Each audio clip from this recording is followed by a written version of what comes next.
Bismillahirrahmanirrahim. Assalamualaikum warahmatullahi wabarakatuh. Itu lagi dengan saya, masih dengan orang yang sama. Saya akan melanjutkan praktikum yang sebelumnya. Jadi sekarang kalian masuk ke praktikum baru, PAA atau perancangan analisa algoritma. Nah, jadi untuk pertemuan satu ini kita akan bahas tentang algoritma greedy. Untuk pertemuan selanjutnya akan bahas tentang rata-rata semuanya algoritma. Ada algoritma divide and conquer, ada algoritma macam-macam lah, banyak.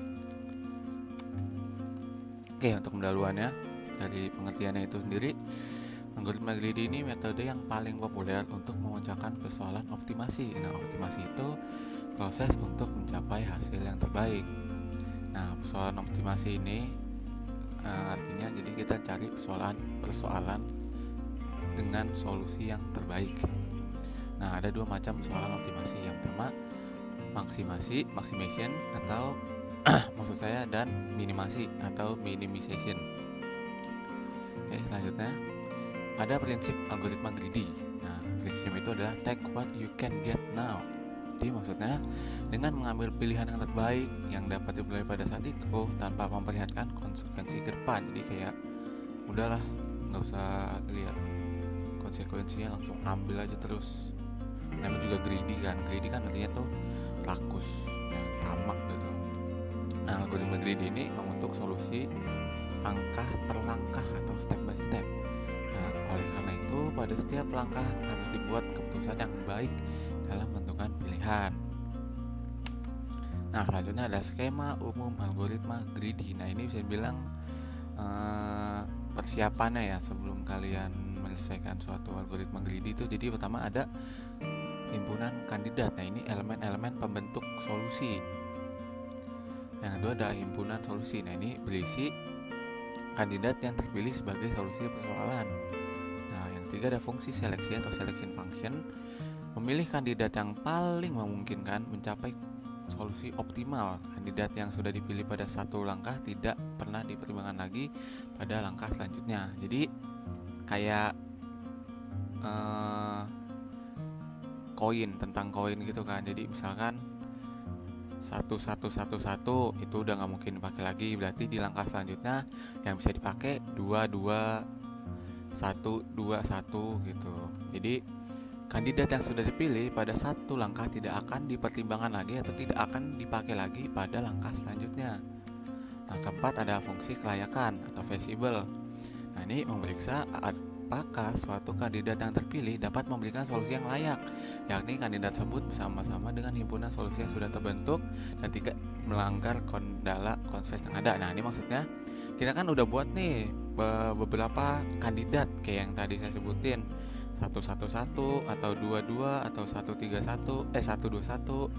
Nah, dari sini kita saring lagi yang mana sih yang layak, yang mana sih paling optimal gitu, yang mana sih yang solusi terbaik gitu. Nah, maksudnya di sini kendala atau konstraint yang ada. Jadi misalkan yang diminta adalah jumlahnya 4 koin. Berarti kandidat yang kita pilih nggak boleh lebih dari 4. Kayak tadi misalkan 1-1-1-1 berarti 4, 1-2-1 berarti 4, nggak boleh lebih dari 4. Contohnya gitu. Nah, kandidat yang layak dimasukkan dalam himpunan solusi, sedangkan kandidat yang tidak layak dibuang dan tidak akan pernah dipertimbangkan lagi. Nah, yang kelima ada fungsi objektif, yaitu fungsi yang memaksimumkan atau meminimumkan nilai solusi. Nah, oke, kita langsung ke contohnya aja. Yang pertama adalah masalah penukaran uang. Nah, ini paling sering ya jadi contoh. Diperhatiin, ini saya bahas activity, jadi silakan diperhatikan. Jadi persoalannya itu diberikan uang senilai, di sini kan saya nulisnya 32 ya. Jadi diberikan nilai uang 32 tukar. Nah, ini misalkan ada soal kayak gini, dilihat yang tersedianya itu berapa, terus uang senilai berapa. Jadi diberikan uang senilai 32 tukar uang 32 tersebut dengan koin-koin yang sudah ada. Nah, koin-koin yang sudah ada ini ada 1, 5, 10, dan 25. Nah, pertanyaannya, berapa jumlah minimum koin yang diperlukan untuk penukaran tersebut? Nah, untuk nilai 32 dapat ditukarkan dengan cara berikut. Nah, ini ada yang kandidatnya dia pakai satu koin sampai 32. Nah, ini jadi untuk constraint-nya dia bisa pakai koin berulang-ulang. Jadi pakai 1 sampai 32 boleh, dia tetap masuk ke kandidat. Terus kandidat yang kedua ada 32, ada 5, 5, 5, 5, 10, 1, 1. Nah, totalnya pakai 7. Terus ada kandidat yang ketiga 10, 10, 10, 1, 1. Nah, 5 kan solusinya. Jadi maksudnya itu di sini kayak yang skema umum tadi. Jadi kalian buat kandidatnya dulu semua.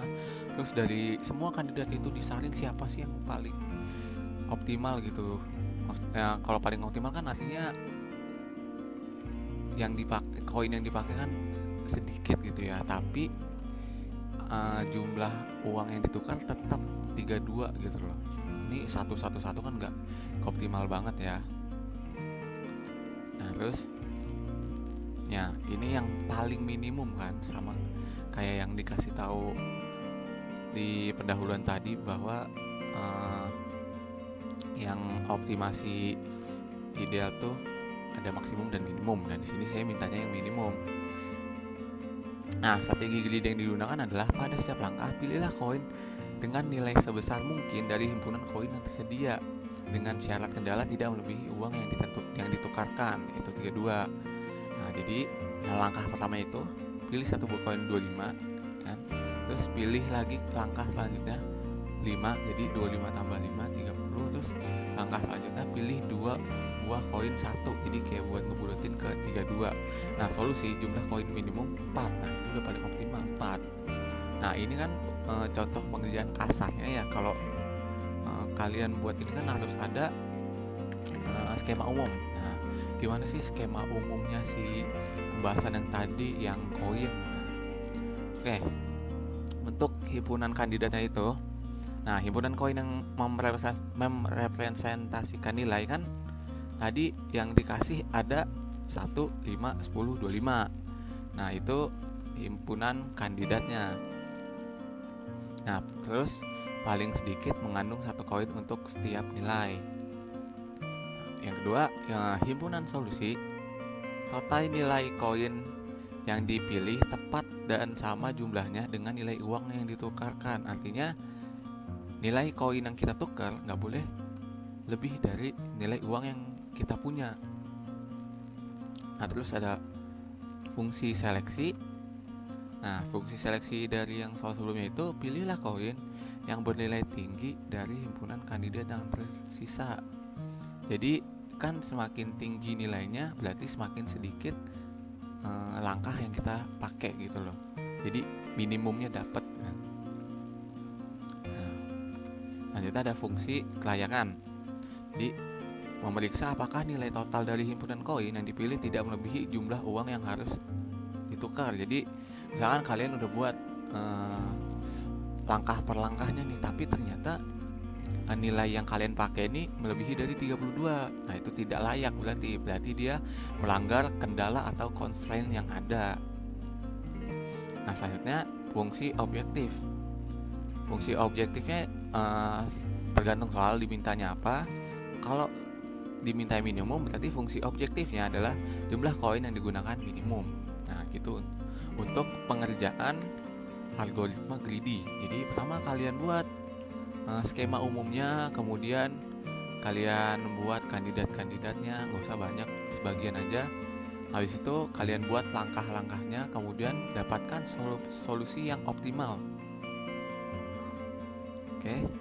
Untuk contohnya saya hanya bisa kasih satu. Nah, untuk LA-nya saya kan minta program ya. Ini kayak Matif. Jadi kalian cari programnya pakai bahasa C. Setelah itu kalian jelasin lah sedikit gitu. Sedikit aja tentang algoritma greedy-nya, nggak usah yang dari sisi bahasa pemrograman C-nya. Jadi sederhana aja nanti buat LA-nya. Oke, sekian dari saya. Mohon maaf bila ada salah kata.